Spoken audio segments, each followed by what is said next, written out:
आप देख रहे हैं पब्लिक टाइम्स। नमस्कार, मैं सुमंत कुमार। चलिए जानते हैं गोपालगंज की खास खबर विस्तार से। सोशल मीडिया के एक पेज पर भाजपा नेता के पुत्र का जो एक्साइज विभाग में तैनात बताए जा रहे हैं, उनका एक शराब तस्कर को छुड़ाने का ऑडियो सोशल मीडिया पर जारी करते हुए इसके संचालक ने मुख्यमंत्री और उप मुख्यमंत्री को टैग करते हुए शराब तस्करी के खेल में चल रहे काले कारनामे को उजागर करने की बात बताई थी और इसमें गोपालगंज पुलिस को शराब तस्करी में खेल करने का आरोप लगाया गया है। जबकि इस ऑडियो में उत्पाद विभाग के कर्मी और शराब तस्कर के भाई के बीच बात किया जा रहा है और इस ऑडियो में स्पष्ट सुनाई दे रहा है एक व्यक्ति को एक्साइज विभाग ने शराब के साथ पकड़ा है और उसकी गाड़ी तथा उसको छुड़ाने के लिए पैसे की डीलिंग की जा रही है। ये मामला पूर्णतः उत्पाद विभाग का है, परंतु सोशल मीडिया के चैनल ने इसको गोपालगंज पुलिस का मामला बताते हुए ऑडियो वायरल कर दिया है और ये मामला जैसे ही पुलिस अधीक्षक स्वर्ण प्रभात के संज्ञान में आया तो उन्होंने सोशल मीडिया के संचालक पर केस दर्ज कर कार्रवाई करने का निर्देश दिया। पुलिस अधीक्षक का कहना है कि यह मामला उत्पाद विभाग का है और गोपालगंज पुलिस का इससे कोई लेना देना नहीं है। उत्पाद विभाग स्वतंत्र रूप से अपना काम करता है, परंतु गोपालगंज पुलिस को इस मामले में बदनाम करने की कोशिश की गई है, इसलिए गोपालगंज पुलिस अब केस दर्ज कर कार्रवाई करेगी। जादवपुर थाना क्षेत्र के मंगलपुर पुल के नीचे शराब की तस्करी कर रहे शराब तस्कर और पुलिस के बीच मुठभेड़ हो गई। वहीं पुलिस के गोली से एक शराब तस्कर जख्मी हो गया, जिसे तत्काल इलाज के लिए गोपालगंज सदर अस्पताल में भर्ती कराया गया, जहां उसका इलाज डॉक्टर की देखरेख में चल रहा है। जख्मी तस्कर की पहचान छपरा जिले के सोनपुर गांव निवासी दीवान सहनी के 21 वर्षीय बेटा अजीत कुमार के रूप में की गई है। आपको बताते चले कि जादवपुर थाना पुलिस को गुप्त सूचना मिली थी कि नाव के द्वारा गंडक नदी से शराब की तस्करी की जा रही है। प्राप्त सूचना के आधार पर जादवपुर थाना अध्यक्ष सुनील कुमार अपने दल बल के साथ जादवपुर थाना क्षेत्र के मंगलपुर पुल के पास पहुंचे, जहां नाव से क्रेटा कार में शराब लोड की जा रही थी। पुलिस को देखते ही शराब तस्कर ने अंधाधुंध फायरिंग शुरू कर दी। इस दौरान शराब तस्कर और पुलिस के बीच हुई मुठभेड़ में पुलिस के जवान बाल बाल बच गए, जबकि जवाबी कार्रवाई में एक तस्कर को पैर में गोली लग गई, जिससे वह जख्मी हो गया। वहीं अपने आप को पुलिस से घिरा देख 2 तस्कर नदी में छलांग लगा दिए, जबकि गोली लगने से जख्मी तस्कर अजीत कुमार भाग पाने में असमर्थ था, जिसे पुलिस ने गिरफ्तार कर लिया। गिरफ्तार तस्कर को पुलिस ने इलाज के लिए सदर अस्पताल के इमरजेंसी वार्ड में भर्ती कराया है। फिलहाल पुलिस ने घटनास्थल से शराब माफियाओं की क्रेटा कार, शराब से भरी नाव, एक देसी पिस्टल और कारतूस बरामद किया है। घटना की जानकारी मिलने पर एसपी स्वर्ण प्रभात पहुंची और पुलिस अधिकारियों से पूरी जानकारी ली। एसपी ने फरार शराब माफियाओं की गिरफ्तारी के लिए सदर एसडीपीओ प्रांजल के नेतृत्व में एसआईटी का गठन किया है। वहीं इस घटना के बाद पुलिस ने गंडक नदी में निगरानी बढ़ा दी और सशस्त्र बलों को शराब तस्करों की तलाश में छापेमारी के लिए लगाया गया है। अजीत कुमार कैसे क्या हुआ है? वो तो रात में आ रहे थे उधर से, तो हमको मालूम नहीं था। सुबह में वह दो आदमी था, तो 2 आदमी बोला कि चलो हम आते हैं घूम के एक ठैया से। तो हम खाओ के सो गए सुबह में इतना समय में। तो यहाँ या शाम हो गया यहाँ आते आते। तो यूपी है, उधर पड़ता है कादूनी, उधर से दारू लूट किया। तो हम कहें कि कच्ची लूट कर रहा था दारू। हम कहें कि हम अब यहाँ कहीं से पैसे जाएंगे, तो नहीं चलो तुम, हम है ना, कुछ नहीं होगा। तो हम कहें कि हम इतना दूर आके रास्ता में हम उतरेंगे तो रात में जाएंगे कहाँ। रात में उसको लगा कि कोई बदमाश हमको घेर रहा है। तो एक कट्टा था, उससे वो एक आदमी वो फायरिंग कर दिया। उधर से भी एक फायरिंग हुआ ऊपर खावा में, उसके बाद में वो लोग फायरिंग करके कूद गया। कौन फायरिंग किया है? वो जो हमको लेके आया था वो। तो किसने फायर किया था? हवा में किया था, ऊपर पुलिस के ऊपर किया था। अच्छा। तो वो लोग कूद के भाग गया, तो हमको हिलने नहीं आता था उतना, तो हम धीरे धीरे खेप के भीड़े से हटाए। उसके बाद कूद के पूरा गच्चा लग गया, कूद गया। उसके बाद में जाके हम कैसे गोली लगा है आपको? गोली उधर से आ रहे थे, तो मेन रास्ता हमको मालूम नहीं था। मेन रास्ता कौन गोली मारा है? कौन? पुल नहीं था, ये एक सर मार दिए। कौन सर? हम नहीं पहचानते हैं। पुलिस वाले मारे हैं? हाँ, पुलिस वाले मारे। पुलिस पे आप भी हमला किए थे? आप भी गोली चलाए थे? नहीं, हम कुछ नहीं किए थे। वो लोग जो था वो चलाया होगा हमको, लेकिन हम कुछ नहीं किए थे। क्या नाम है आपका? अजीत कुमार। कहाँ घटना घटी है? हम नहीं जानते। पुल के पास। कहाँ घर है? सोनपुर। छोटी सी आंखों में पूरी दुनिया को देखने का हुनर होता है, तो इसकी देखभाल बिल्कुल सावधानी से। हम हैं Titan world and Titan I plus exclusive Titan showroom, जहां कंप्यूटर द्वारा निशुल्क आंखों की जांच अनुभव करें हमारे 20 स्टेप्स त्रुटिहीन। घड़ियों और चश्मों के स्टार्टिंग प्राइस 599 से। तो आज ही आइए Titan world and Titan I plus, DAV high school के सामने, स्टेशन रोड, गोपालगंज। जिले का गौरव 73 वर्षों से गोपालगंज की सबसे भरोसेमंद जेवर की दुकान रामकृष्ण ज्वेलर्स। हमारे यहाँ 916, 750 का ह्यूड हॉलमार्क सोने चांदी के साथ IGI द्वारा प्रमाणित हीरे का जेवर भी उपलब्ध है। BIS 916 हॉलमार्क शुद्ध सोना, संपूर्ण पारदर्शिता, GIA प्रमाणित हीरा, गोल्ड एक्सचेंज पर शून्य कटौती, आजीवन मेंटेनेंस का वादा, गोल्ड ज्वेलरी पर 25% और डायमंड ज्वेलरी पर 20% तक की छूट। हमारे यहाँ लगे कैरेटोमीटर से सोने चांदी के गहनों की शुद्धता की जांच ग्राहक स्वयं करें, वो भी निःशुल्क। Ramakrishna jewellers, main road, Gopalganj. विगत 28 वर्षों से आपकी आस्था एवं विश्वास का प्रतीक JDS public school and Pratap coaching centre, जहां CBSE पैटर्न पर आधारित co education curriculum NCERT class nursery से 10th तक इंग्लिश मीडियम स्कूल।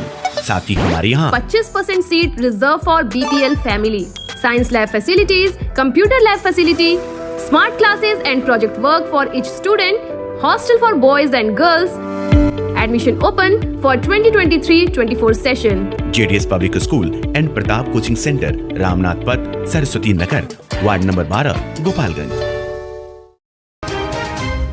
गोपालगंज जिले के मीरगंज थाना क्षेत्र के नरैनिया गांव में हुए एक युवक की हत्या मामले में SP स्वर्ण प्रभात ने बड़ा खुलासा किया है। SP स्वर्ण प्रभात ने खुलासा करते हुए मृतक के प्रेमिका के पति को गिरफ्तार कर न्यायिक हिरासत में भेज दिया है। आपको बताते चले कि जिले के मीरगंज थाना क्षेत्र के दक्षिण टोला निवासी युवक मुकेश कुमार हरियाणा में मजदूरी करने का काम करने गया था। इसी बीच हरियाणा के हिसार के रहने वाले युवक राम भगत के साथ उठना बैठना हो गया। बाद में दोनों में दोस्ती हो गई, घर आना जाना शुरू हुआ। इस बीच पिछले 1 साल पहले दोस्त की पत्नी के साथ उसका अवैध संबंध कायम हो गया। प्रेम प्रसंग इतना परवान चढ़ा कि दोनों छुप छुप कर मिलने लगे। बाद में मौका देखते ही मृतक अपने दोस्त की पत्नी अपनी प्रेमिका को भगाकर मीरगंज आ गया। इसके बाद उसका दोस्त राम भगत उसके घर पहुंचा और अपनी पत्नी को वापस लेकर हरियाणा चला गया। लेकिन फिर पिछले 6 माह पहले उसने उसे लेकर अपने घर आ गया, जिससे राम भगत आक्रोशित होकर उसे रास्ते से हटाने की तरकीब सोचने लगा। इसी बीच वह पिछले 4 दिनों से गोपालगंज में रहने लगा और अकेला पाकर हत्या करना चाहता था। इसी बीच बुधवार की रात उसे अकेला पाकर चाकू से हमला कर उसकी हत्या कर दी। पत्नी के प्रेमी की हत्या के बाद वो वापस हरियाणा भाग रहा था, लेकिन हथुआ SDPO अंधा कुमार ने भागने के क्रम में आरोपी को गोपालगंज और सिवान के बॉर्डर से गिरफ्तार कर लिया। SP स्वर्ण प्रभात ने बताया कि मृतक का मुकेश कुमार का अपने दोस्त राम भगत की पत्नी के साथ प्रेम प्रसंग था। प्रेम प्रसंग में ही 6 माह पूर्व राम भगत की पत्नी को लेकर भाग गया था।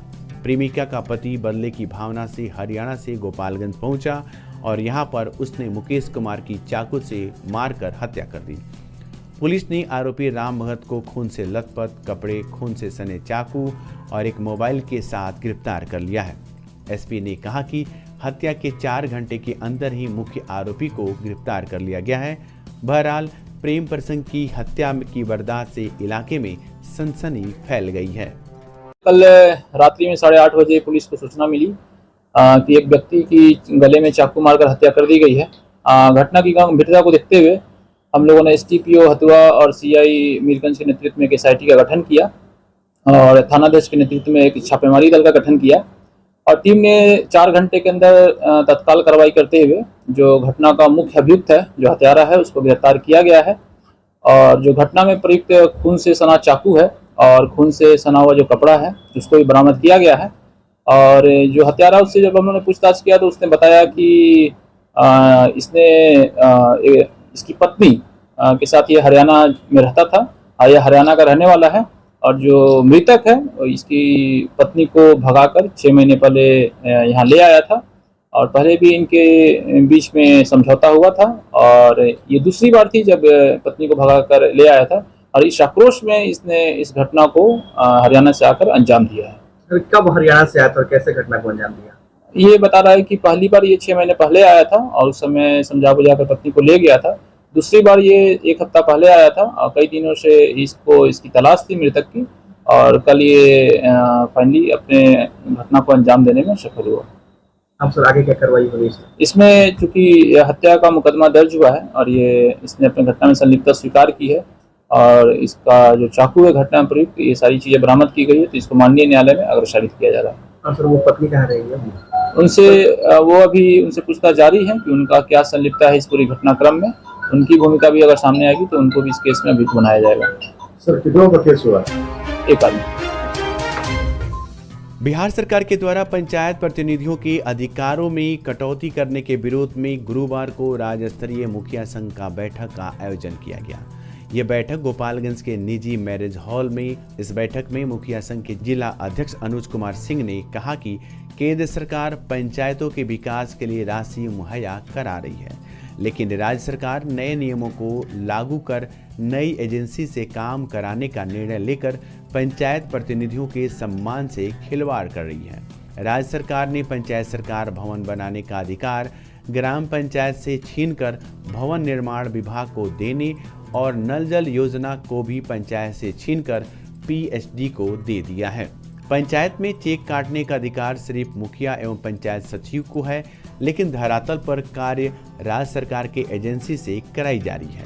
उन्होंने सरकार पर मुखिया को योजनाओं से अलग कर अधिकारियों एवं एजेंसियों के माध्यम से राशि की हेराफेरी करने का आरोप लगाया है।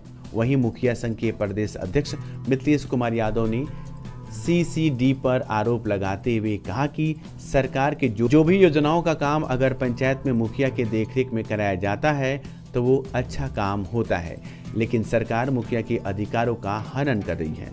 अगर सरकार अपना फैसला वापस नहीं लेती है तो मुखिया संघ इसका पुरजोर विरोध और उग्र आंदोलन करेगा। देखिए, आज हमारे बिहार मुखिया संघ के प्रदेश अध्यक्ष पूरे बिहार का दौरा कर रहे हैं। उसी सिलसिले में आज गोपालगंज भी दौरे पे आज यहाँ मीटिंग में आए हैं और हम लोग का बात सुने हैं और जो भी हम लोगों का पूरे बिहार का रणनीति बन रहा है उस पर चर्चा हुआ है और इसको हम लोग धरातल पे जल्द से जल्द उतारेंगे और जिला प्रशासन सहित हमारे बिहार के माननीय मुख्यमंत्री, उप मुख्यमंत्री के पास हम लोग जरूर जाएंगे और उनसे समय भी मिलने की संभावना है और मिल के अपनी बातों को रखेंगे। अगर हम लोगों की बात नहीं सुनी जाएगी तो हम लोग सड़क से लेकर सदन तक आवाज़ उठवाने का काम करेंगे और पूरे गोपालगंज सहित बिहार से सभी माननीय मुखिया जी हमारे पटना के गांधी मैदान को भरने का काम करेंगे और हम लोग इस लड़ाई को आगे तक ले जाएंगे। गोपालगंज जिला प्रशासन से हम मांग करना चाहते हैं। हमारे गोपालगंज में 2 माननीय मुखिया जी का हत्या हुआ, अभी तक हम लोग 234 मुखिया को छोड़ दिया जाए, 2 मुखिया का हत्या हुआ, उन लोगों का अभी तक आर्स नहीं मिला। इससे दुर्भाग्यपूर्ण क्या होगी। हम अपने डीएम साहब से मांग करना चाहते हैं, आप लोग प्रिंट मीडिया और दोनों सभी स्तंभों से कि कम से कम हम लोग को सुरक्षा विशेष रूप से दिया जाए। हम लोग डरे सहमे हुए निकल रहे हैं और प्रशासन का इस पे कोई ध्यान नहीं है। हम सभी माननीय मुखिया जी का आर्म्स का बात हुआ और छोटी छोटी समस्या लेके सभी लोग परेशान है। जिला प्रशासन और डीएम साहब और डीडीसी महोदय से मैं आग्रह करना चाहता हूं कि माननीय मुखिया जी के बातों को सुना जाए एवं इस पर विचार किया जाए। प्रदेश अध्यक्ष मिथिलेश राय जी गोपालगंज जिला में आकर इस बैठक को हमारे अध्यक्ष जी की अध्यक्षता में करवाए। सबसे बड़ी बात है कि मुखिया के जो भी कार्यकलाप है उसमें जो भी बाधाएं उत्पन्न हो रही है, जैसे सरकार भवन के बारे में आप लोगों को मैं बता देना चाहता हूं कि सरकार भवन जो है जहां पहले बना है वो मुखिया के माध्यम से बना है और पंचायत का मुखिया जब पंचायत सरकार भवन बनाएगा तो अपने माध्यम से बनाएगा, उसको सुंदर बनाएगा, बेहतरीन बनाएगा और बेहतर बनाएगा। इसलिए पंचायत का जो मुखिया होता है पंचायत का प्रतिनिधि होता है, पंचायत का मालिक होता है। तो पंचायत का मुख्यमंत्री के रूप में लोग पंचायत के लोग मुखिया को देखते हैं, तो उसके भी अधिकार को हनन करना सरकार चाहती है। इस पे हमारी मुखिया संघ प्रदेश से लेके जिला से लेके प्रखंड तक कहीं हम लोग बैठने वाले नहीं है, रुकने वाले नहीं है। और सोलर लाइट की जो व्यवस्थाएं पहले शुरू हुई तो उसका लगातार विरोध भी हुआ है और न्यायालय में रीड फाइल भी हुआ है, उसका भी विरोध किया जा रहा है। लगातार मुखिया संघ तत्पर है, गोपालगंज जिला और प्रदेश भी। हम लोग किसी रूप में कहीं से रुकने वाले नहीं है। हमारी जनता का कहीं से अहित किया जाएगा हम लोग चुप नहीं बैठेंगे। हमारे प्रदेश अध्यक्ष, जिला अध्यक्ष और प्रखंड अध्यक्ष और सभी मुखिया प्रतिनिधि सभी लोग एक पैर पे खड़े हैं। संगठन के साथ हम लोग साथ रहेंगे। आज के बैठक का हम लोग का मूल उद्देश्य है कि हम सभी बिहार प्रदेश मुखिया संघ के बैनर तले लगातार हम लोग सभी जिलों का भ्रमण कर रहे हैं और हमारे यहाँ आज गोपालगंज में हम लोग पहुँचे और गोपालगंज की बैठक की अध्यक्षता हमारे माननीय जिलाध्यक्ष अनुज कुमार सिंह जी के द्वारा किया गया। हम लोग का मेन मकसद है जो यहाँ आने का कि हम लोग घूम करके ग्राम पंचायत की समस्याएं जो है जो विकराल रूप ले चुकी है राज्य स्तर पर, उस समस्याओं का निराकरण सरकार के स्तर से नहीं कराया जा रहा है, बल्कि उल्टे सरकार के द्वारा ग्राम पंचायतों के अधिकारों में हक और अधिकारों का हनन किया जा रहा है, कटौती की जा रही है केंद्र सरकार और राज्य सरकार के द्वारा। इसके खिलाफ हम लोग मुहिम चला रहे हैं ग्राम पंचायत प्रतिनिधि और बड़े आंदोलन की तैयारी में हैं। और इस 15 अगस्त के बाद 15 अगस्त से हम लोग हर चरणबद्ध तरीके से बहिष्कार भी करेंगे और बैठक भी करेंगे, धरना भी करेंगे, आंदोलन भी करेंगे और विशाल महाजुटान पंचायत प्रतिनिधियों का और ग्राम सभा के सदस्यों का पटना भी हम लोग करने काम करेंगे। और जो जानकारी हम लोगों को यहाँ देना था कि क्या आगे काम हम लोग कर रहे हैं, तो चाहे माननीय न्यायालय का मामला हो तो न्यायालय स्तर से भी हम लोग प्रयासरत हैं और सरकार इस बीच हमारी बातों को और हमारी मांगों को नहीं मानती है, तो हमारे जितने भी प्रतिनिधि हैं सरकार को हम लोग सचेत करना चाहते हैं कि बिहार सरकार, खासकर बिहार सरकार और मनरेगा में केंद्र सरकार, अगर कोई ग्राम पंचायतों के विरुद्ध जो लिया गया है निर्णय अगर सरकार वापस नहीं लेती है तो सरकार सचेत हो जाए। हम लोग हर स्तर से लड़ाई लड़ने को तैयार हैं और सरकार को ईंट से ईंट बजाने का भी काम करें। अपने विभिन्न मांगों को लेकर आशा कार्यकर्ताओं का आंदोलन पिछले 8 दिनों से सभी पंचायतों में चल रहा था, परंतु अब ये आंदोलन जिला मुख्यालय पर पहुंच गया है और समरालय के मुख्य गेट पर गुरुवार को सैकड़ों की संख्या में आशा कार्यकर्ताओं ने विरोध प्रदर्शन शुरू कर दिया और गेट को कई घंटों तक बाधित करते हुए बिहार सरकार और केंद्र सरकार के विरुद्ध नारेबाजी करती रही। इस दौरान बातचीत में आशा कार्यकर्ताओं ने कहा कि सरकार उनसे कई तरह के कार्य करवा रही है और वेतन के नाम पर सिर्फ प्रोत्साहन राशि दिया जा रहा है, जबकि वे लोग 24 घंटे सरकार की सेवा में समय देती हैं। इसके बावजूद भी उनको सुरक्षा नहीं दिया जाता है। आशा कार्यकर्ताओं ने सरकार से सरकारी कर्मी का दर्जा देने और 10,000 वेतन मान करने की मांग की है। जब तक सरकार उनकी मांगें नहीं मान लेती वे लोग विरोध प्रदर्शन करते रहेंगे। इस दौरान टीकाकरण का कार्य भी बाधित हो रहा है और गर्भवती महिलाओं की देखरेख के लिए सरकार द्वारा चलाई जा रही कई योजनाएं इस आंदोलन से प्रभावित हुई हैं। आशा कार्यकर्ताओं का स्पष्ट कहना है कि जब तक सरकार उनकी मांगें नहीं मानेंगी वे लोग अपने काम पर नहीं लौटेंगे तथा ये आंदोलन और भी उग्र तरीके से किया जाएगा। हालांकि आंदोलन के दौरान उनका एक प्रतिनिधि मंडल जिला प्रशासन से मिलकर अपना ज्ञापन सौंपा है और जिला प्रशासन ने उनकी मांगों को सरकार तक पहुंचाने का आश्वासन दिया है। गोपालगंज उत्पाद विभाग की पुलिस ने गुप्त सूचना के आधार पर छापेमारी करते हुए माझा थाना क्षेत्र के देवापुर मोहर सिंह के टोला से देसी शराब के साथ पिंटू कुमार को गिरफ्तार कर लिया। पुलिस ने आरोपी को उत्पाद अधिनियम के तहत कार्रवाई करते हुए न्यायिक हिरासत में जेल भेज दिया है और इसकी शराब को जब्त कर लिया गया है। तो ये थी गोपालगंज की खास खबर। आपका दिन शुभ हो। धन्यवाद।